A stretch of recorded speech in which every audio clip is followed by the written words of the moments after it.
मनुष्य भी बड़ा विचित्र प्राणी है।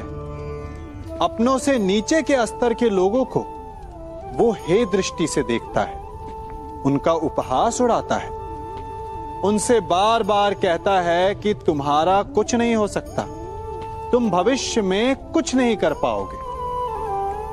जब मनुष्य के पास धन, संपत्ति, मान होता है तो वो दूसरों का आदर नहीं करता, परंतु वो एक बात भूल जाता है कि उससे भी अधिक शक्तिशाली कोई अस्तित्व में है, और वो है समय, काल।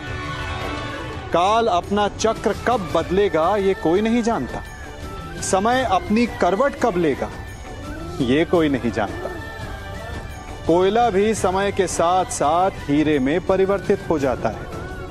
इसलिए जीवन में कभी भी किसी का भी उपहास नहीं उड़ाना चाहिए।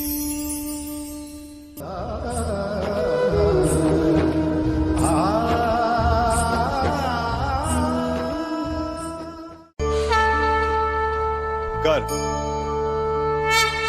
अभिमान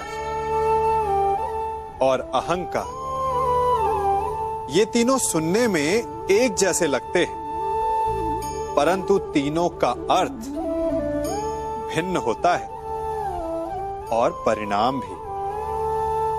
तीनों का आरंभ प्रेम से होता है। स्वयं से प्रेम, परिश्रम हमारे मन में गर्व को जन्म देता है और सफलता अभिमान जगाती है। यहां तक ठीक है, परंतु जब ये भावना अहंकार बन जाती है तब वो समस्या बन जाती है, क्योंकि सबसे बुरा अंत अहंकारी का ही होता है। परंतु मनुष्य के लिए पहेली यही है कि पहचाना कैसे जाए कि अहंकार जग गया है और उसका दमन आवश्यक है।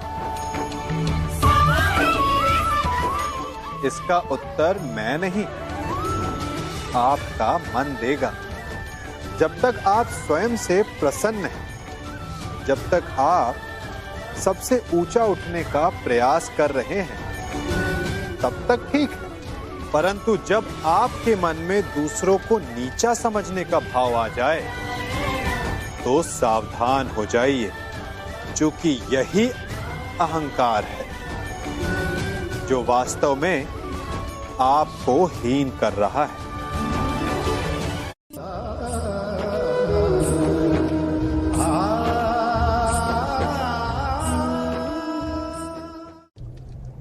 हमारा शरीर प्रकृति का एक महान आविष्कार है।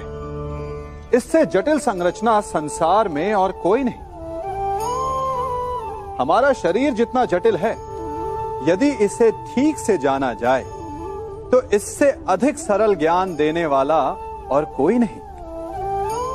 हमारे शरीर में पंच इंद्रियां होती हैं जो हमें भाव, गुण और वस्तुओं का बोध कराती हैं। हमारे पास आंखें हैं, नाक है, स्पर्श के लिए त्वचा है, कान है और जीभा है। सबका भिन्न भिन्न कार्य है।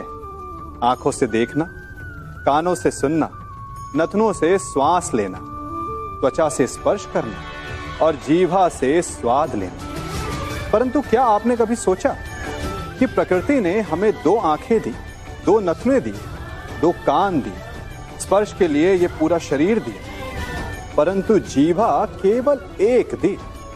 ऐसा क्यों? क्योंकि प्रकृति चाहती है कि हम देखें अधिक, सुने अधिक और ज्ञान अधिक अर्जित करें, बोले कम। क्योंकि अधिक वाचाल नाश को निमंत्रण देता है। स्मरण रखिएगा।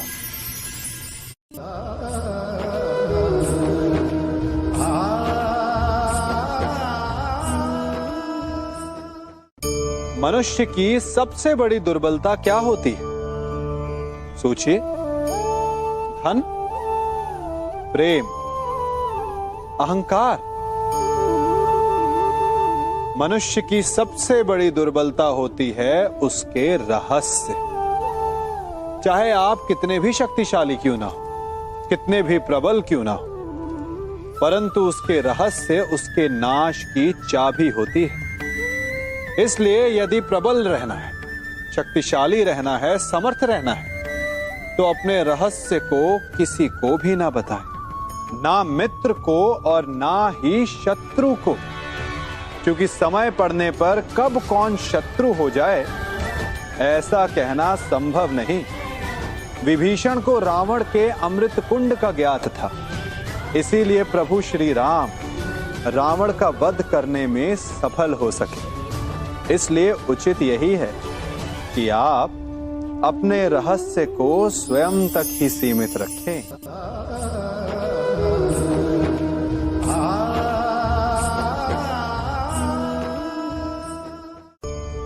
मनुष्य जीवन की परीक्षा में सफल होने के लिए क्या नहीं करता?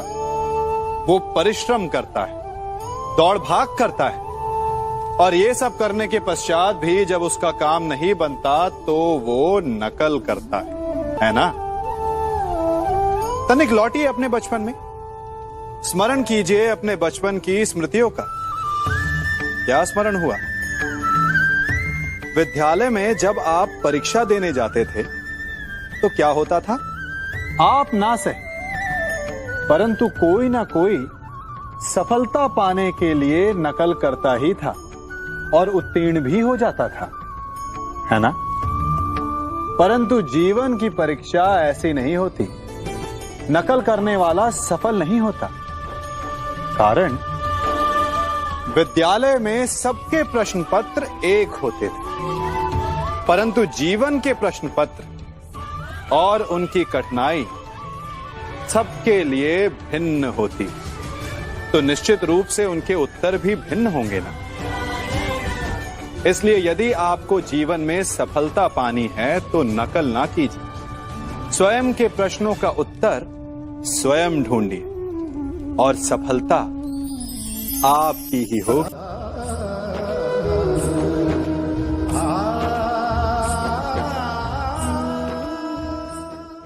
जब सागर का जल वाष्प बनकर उड़ता है तब वो हमें दिखाई नहीं देता। मेघ उस जल को अपने भीतर छिपा लेते हैं, लंबी यात्रा करते हैं, प्रयास करते हैं कि वो जल सदा उनके भीतर छिपा रहे, परंतु जब वायु का वेग उन्हें उड़ाकर किसी पर्वत से ले जाकर के टकरा देता है तब उन मेघों को बरसना ही पड़ता है, क्योंकि यही नियति है, यही प्रकृति है। क्योंकि जल को सागर में जाकर मिलना ही है। ठीक ऐसा ही हमारे साथ भी होता है।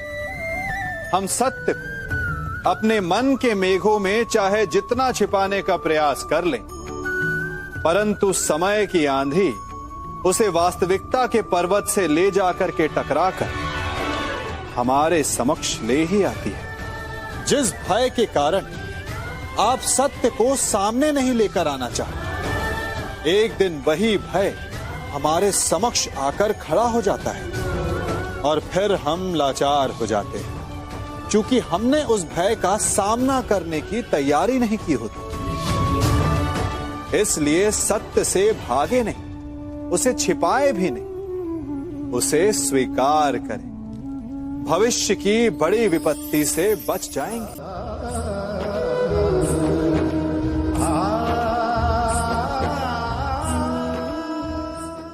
कभी कभी आप सबके जीवन में एक ऐसी विचित्र समस्या अवश्य आती है कि शक्तिशाली के समक्ष मौन हो जाओ।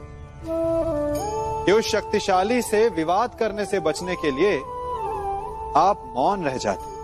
मानता हूं ऐसा करने से आप एक विवाद से बच जाते, एक संघर्ष से बच जाते, परंतु ऐसा बचाव एक बड़े संघर्ष को जन्म दे देता है। कैसे? हमारा मौन रहना अनजाने में उसका समर्थन बन जाता है और वो स्वयं को अधिक शक्तिशाली अनुभव करता है, और यहां से हमारा दमन प्रारंभ हो जाता है। एक के बाद एक हम अन्याय में अनचाहे रूप से सम्मिलित होते चले जाते हैं। तो इसका तोड़ क्या है? ये समझने के लिए ये जानना आवश्यक है कि ऐसी कौन सी बात है जो आपको विरोध करने से रोकती है। ये सामने वाले की शक्ति नहीं जो आपको रोकती है, ये आपके भीतर छिपा भय है जो आपको रोकता है।